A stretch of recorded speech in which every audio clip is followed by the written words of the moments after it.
What's going on, party people? Back to some more Babymonochrome action. This is a round 5 winners bracket match between Mok3s and Corck, also known as Corkscrew. I'm pretty hyped for this one here. So yeah, round 6 has started.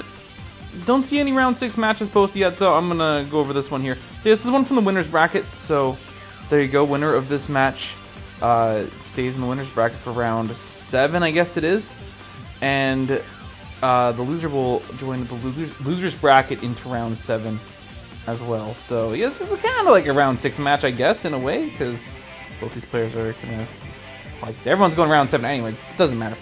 Mok3s bringing a pretty standard looking team here with a Mindfu, a Ghastly, a Volibee, Drillbur, and a Pharaoh Seed and an Abra. So pretty offensive team, looking to set up hazards and then just take advantage of all of that. And then Corck is bringing Drag Mag, which I'm down for that, brother. Nobody likes a quitter. Nobody said life was easy, so if you get knocked down, take the standing 8 count, get back up, and fight again. And you're a macho maniac. And yeah, I mean, this is about as real as it gets, brother. So we have an Axew and a Bagon here. Both these Pokemon can Dragon Dance. Maybe neither will Dragon Dance. Maybe it's just Choice Scarf or something like that. Who knows? Who knows? Axew also getting access to Swords Dance as well, I believe. You've also got an Abra, a Diglett, and a Drifloon balancing out that offensive core here. Both players very offensive Pokemon. I don't expect this one to last long at all. And most importantly, Corck bringing a Magnemite here. We finally see the Magnemite Pharaoh Seed interaction I've been waiting for here. Maybe we'll see this thing get trapped and hit with an HP fire. We'll have to wait and see. Let's get into it. So, game 1, Volibee lead from Mok3s, Abra lead from Corkscrew. Okay, fires off a Charge Beam turn 1 and misses, unfortunately. You have to take a knockoff, and that thing loses its Life Orb, so it wasn't even Focus Sash.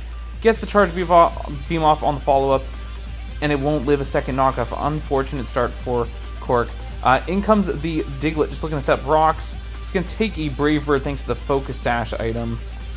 And just clicks Memento here, so maybe looking for that early sweep with rocks up here. Volibee actually goes for the Roost, or Mok3s goes for the Roost on the Volibee here, so that's awesome. In comes the Axew.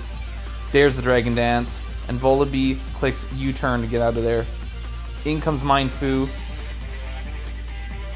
Second Dragon Dance from Corck. And High Jump Kick's going to do 55%. I'm thinking that's an Annihilate, Axew. Switching out into Pharaoh Seed here, maybe to get some chip with the Iron Barbs. This Axew's locked into Outrage here. And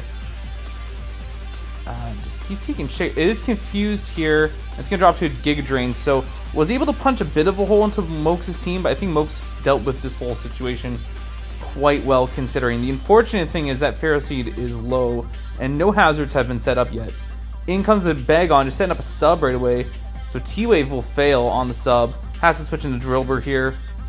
As this Bagon clicks Dragon Dance. There you go. So just kind of repeating the same process there. Clicks it again, second time, +2/+2. Earthquake from the Drillbur. And Bagon's going to lock itself into Outrage here. And that Pharaoh Seed is not going to be able to take an Outrage, I don't think. No way. So yeah, that thing drops. A little bit of a parting gift with the Iron Barbs there. And this Bagon's confused after 2 turns of Outrage. But decides to click it again, breaks through and gets the Mindfu. Abra coming out here. Doesn't work on this one. It's going to drop to a Psychic, but again, big hole punch in the team. In comes the Magnemite. Should take any hit from the Abra. To the Mok3s goes into Ghastly's. Abra just sets up a light screen. Sorry, I was just distracted by the chat there.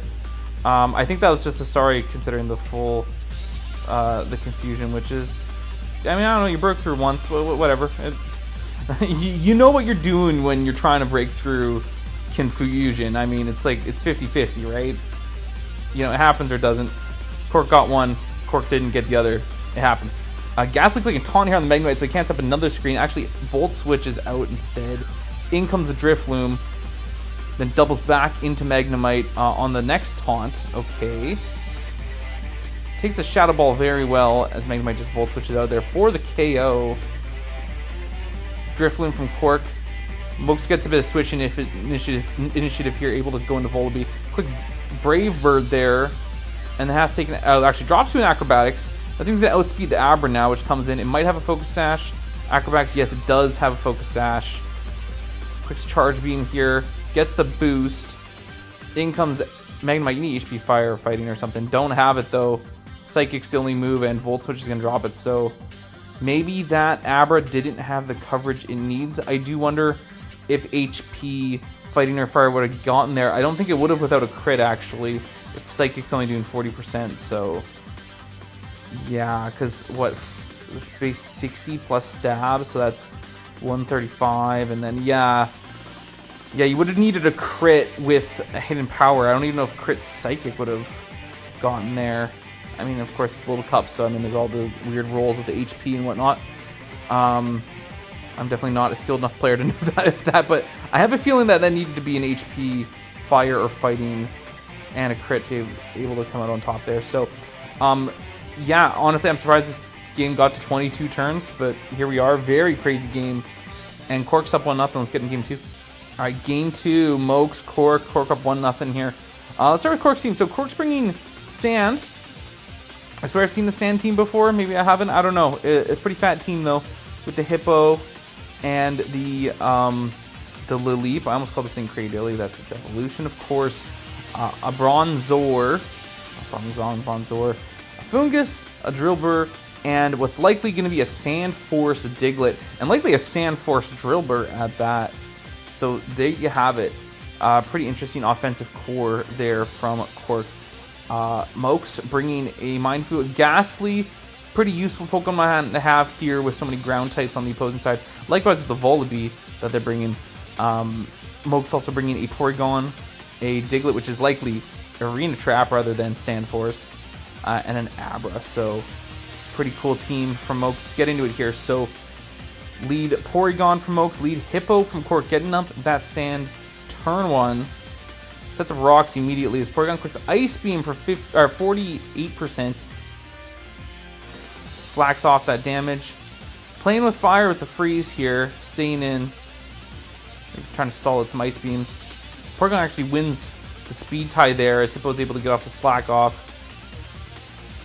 Interesting, these Pokemon are speed tied here. Another Ice Beam.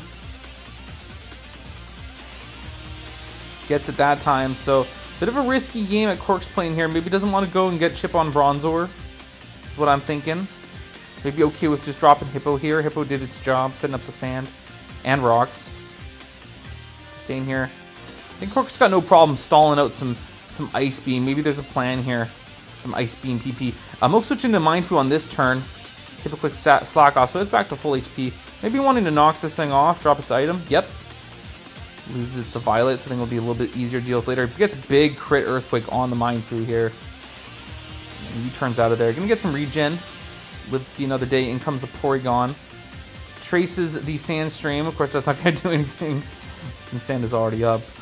And Lileep comes in here on the next Ice Beam. That's super effective, but only does 32%. Mok3s going right into Ghastly there as Lileep clicks Toxic, which it's immune to because it's a poison type.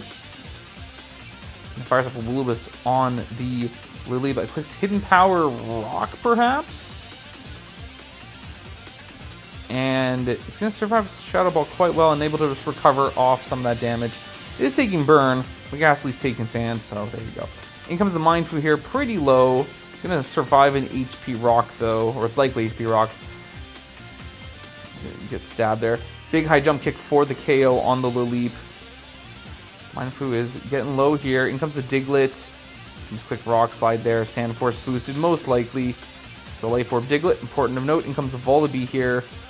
Mok3s thinking Volibee can take a hit. Diglett actually clicks Sub here on this turn. Maybe to get a little bit of chip. Yeah, Rock Slide gets the kill. Yeah, I was kind of thinking that. Go taking some more Life Orb.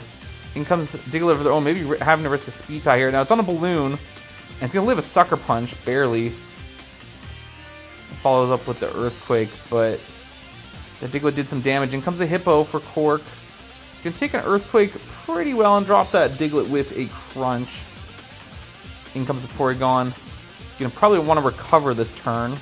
Both Pokemon anyways. No, switching to Bronzor here. Maybe looking for the sweep. Maybe thinking this is time. Has to take a T away from the Porygon. There's the Calm Mind. Now, this Bronzor might have Rest, so Parent might not be too annoying. Mok3s gonna have to play a little aggressively here. Brings in the Abra on the Psychic. Gets the Spadef drop unfortunate, and goes for the Shadow Ball. Gets the drop on that, which is nice. But it's not going to take too many of these Psychics. And Mok3s knows that this is that they're back into a corner here, and Bronzor is likely going to get the victory here for Corck. Bronzor is such a cool Pokemon, honestly. This thing, just its ability to just Calm Mind Sweep, Rest, and Sleep Talk. I mean, you might not even need to run Sleep Talk, you have enough boosts anyway. So, Corck moving on to round 7 of winners. Mok3s dropping to round 7 of the losers bracket. And yeah, that's about it. At the time I'm recording this, the Vancouver Canucks just made a crazy trade with Quinn Hughes in the hockey world, which I am still trying to figure out what's going on there. So anyways, I'm going to go do that. So thank you so much for watching. Be sure to like, subscribe, and all that, and stay tuned for more Babymonochrome action. Thanks for watching. Peace.